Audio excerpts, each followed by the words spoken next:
berjumpa lagi di channel Cikgunya AC. Perkongsian kali ini masih lagi sejarah tingkatan 2. Okay. Tajuknya bab 1.3 Kerajaan Alam Melayu yang Masyhur. Jadi hari itu kita sudah tengok 7 buah kerajaan yang ada di rantau Asia Tenggara.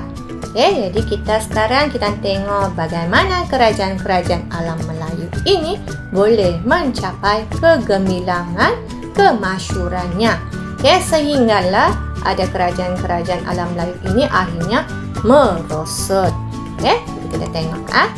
Okay, ini merupakan kerajaan alam Melayu yang ada. Jadi kalau kita tengok sebagai pengenalan, kita akan tengok kemasyhuran dari segi pemerintahan kerajaan tersebut, bagaimana dengan ekonominya, bagaimana dengan agamanya, dan kemunculan sesebuah pelabuhannya.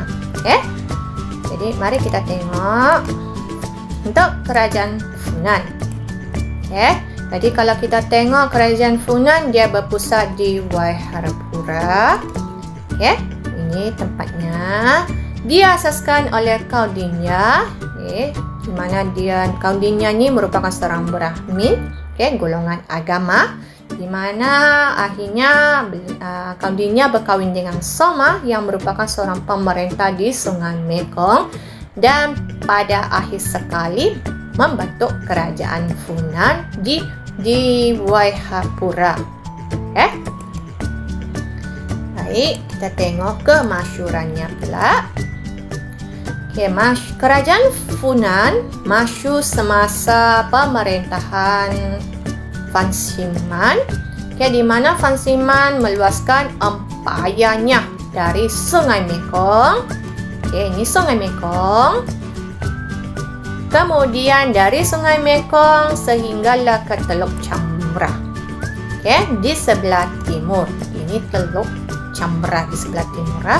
Kemudian menguasai selatan Myanmar, ini selatan Myanmar, dan segenting Kerak.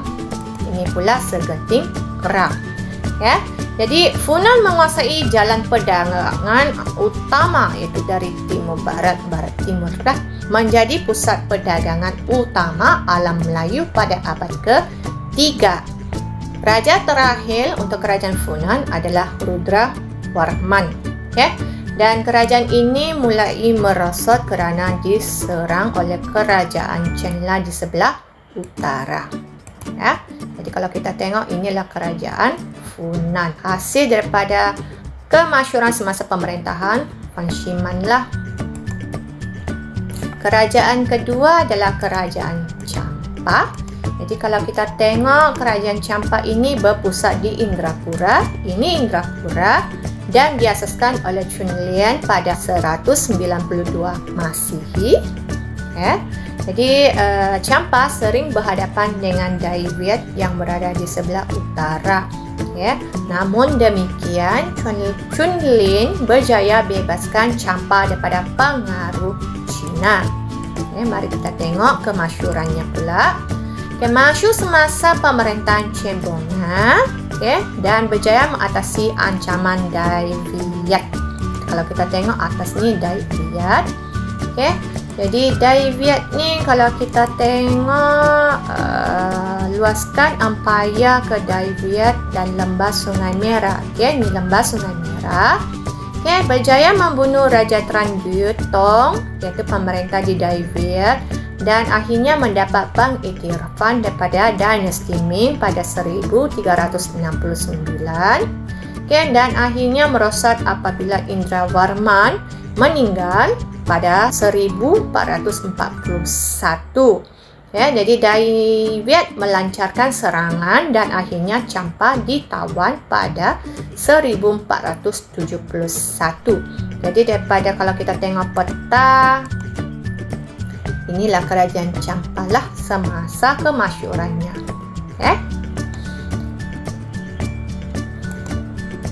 Seterusnya kita tengok kerajaan ketiga, kerajaan Sriwijaya. Kerajaan Sriwijaya berpusat di Palembang. Ini Palembang. Diasaskan oleh Deputah Yang Sri Jayanasa pada 683 Masihi, berjaya menakluk kawasan sekitar Bangka. Ini Bangka dan Taruma. Kita tengok Taruma terletak di Pulau Jawa. Seterusnya kita tengok kemasyhuran Kerajaan Sriwijaya. Kerajaan Sriwijaya masyhur semasa pemerintahan Sanggra Matranajaya pada abad ke-8.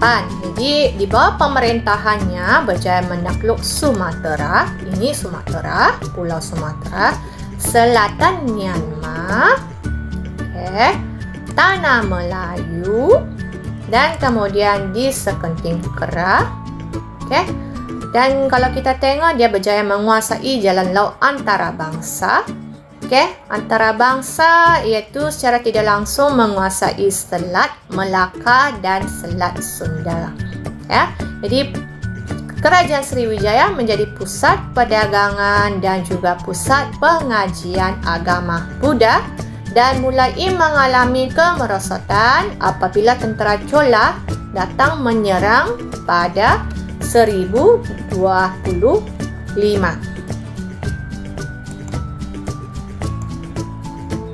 Kerajaan yang keempat adalah Kerajaan Angkor. Jadi kalau kita tengok Angkor ni, dia berpusat di Harihara Layar. Diasaskan oleh Jayawarman II dari Chenla. Dan akhirnya menyatukan wilayah di lembah Sungai Mekong. Baik, kalau kita tengok peta Harihara Layar, dia terletak di sini. Lolos grup A, formerly dipanggil Harihara Layar lah. Jadi kalau kita tengok lolos grup ni, bila dia masuk dalam peta, inilah lolos grup. Jadi ini kedudukan Harihara Layar lah, dan sekarang nama barunya Lolosa. Baik, kita tengok yang seterusnya, kemasyhuran Kerajaan Angkor. Jadi Angkor dia mula masyhur semasa pemerintahan Sudirwarman II, di mana berjaya meluaskan empayar di sekitar lembah Sungai Mekong, dari Sungai Mekong sehinggalah ke selatan Myanmar. Kemudian berjaya menghalang ancaman campa dan Daewoo, menjalin hubungan perdagangan dengan pedagang tempatan dengan pedagang-pedagang luar. Kemudian diteruskan oleh Jayawarman VII, di mana berjaya meluaskan empayar sehingga ke sempadan A6. Kalau kita tengok sempadan A6 di peta kecil bawah, itu A6. Jadi sempadan A6 itulah sempadan A6.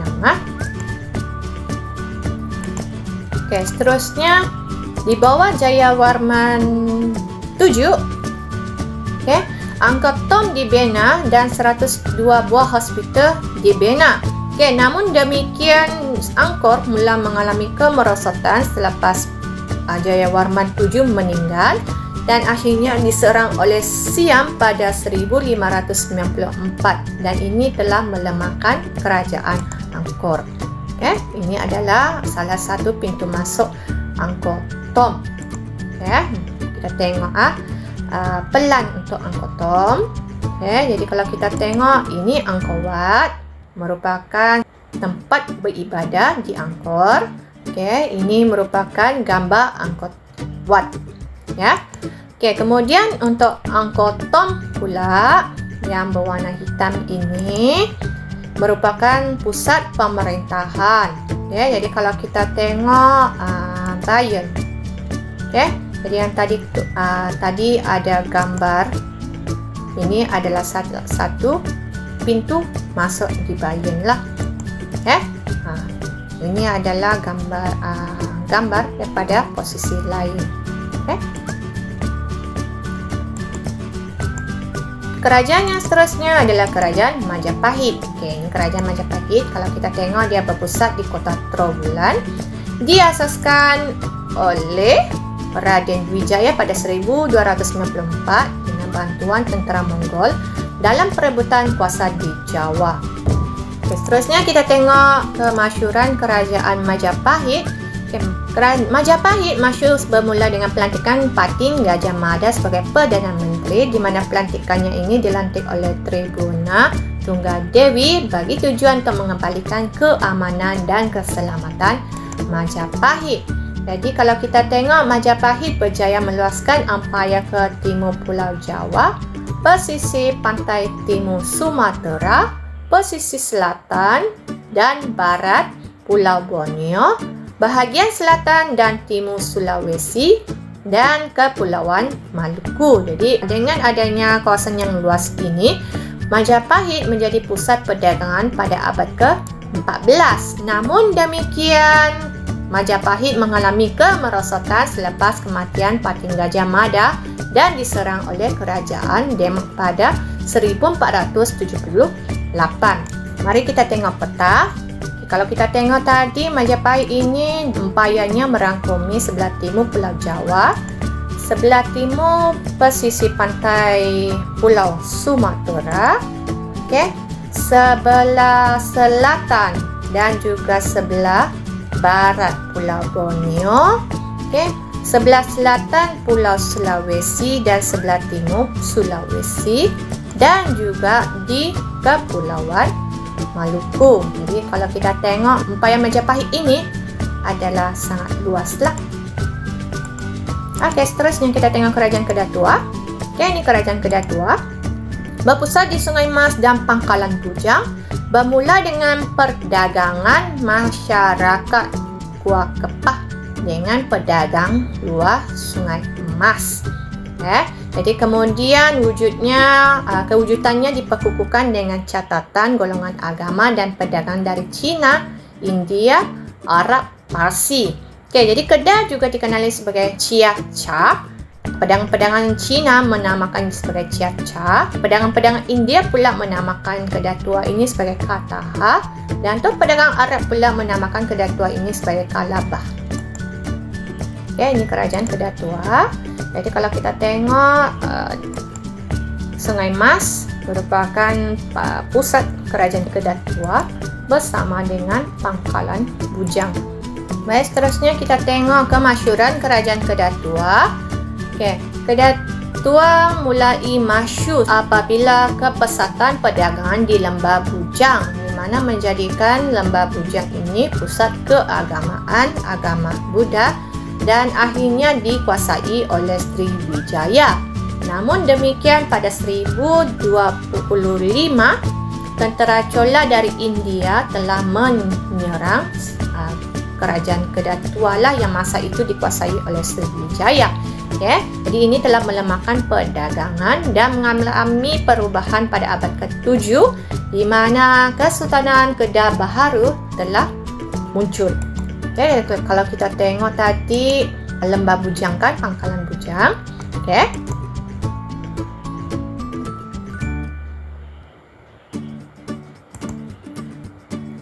Kerajaan yang terakhir yang akan kita tengok adalah Ganggang Nagara. Jadi berpusat di Pangkalan, muncul pada abad ke-6, di mana pelabuhannya ini sebenarnya sudah wujud pada abad ke-5. Jadi dalam sumber tradisi, Ganggang Nagara diasaskan oleh Raja Ganji Sajuna. Namun demikian, ada pendapat lain mengatakan Ganggang Nagara ini sebenarnya dibuka oleh Raja Kamyang dari Kemboja. Baik, ini kedudukannya kalau kita tengok di dinding lah. Kita tengok seterusnya kemasyhuran kerajaan Ganggang Nagara. Masyhur pada abad ke-9 kerana kaya dengan hasil bumi iaitu emas dan biji timah. Berjaya mempertahankan kedaulatan daripada serangan Sriwijaya pada 850 Masehi. Namun demikian mengalami kemerosotan apabila diserang oleh tentera Chola dari India pada 1025. Jadi akhirnya melalui serangan ini berjaya memusnahkan pelabuhan Ganggang Nagara. Ini kedudukan Ganggang Nagara. Sebagai rumusan, kerajaan Alam Melayu merupakan kerajaan yang masyhur, gemilang, disebabkan oleh kebijaksanaan kepimpinannya. Secara tidak langsung juga bermaksud kerajaan alam Melayu ini berjaya membina sebuah tamadun bangsa yang setanding dengan tamadun dunia. Baik, saya rasa setakat itu sejak perkongsian kita pada video kali ini. Semoga dapat memberikan pemahaman kepada Anda. Bye!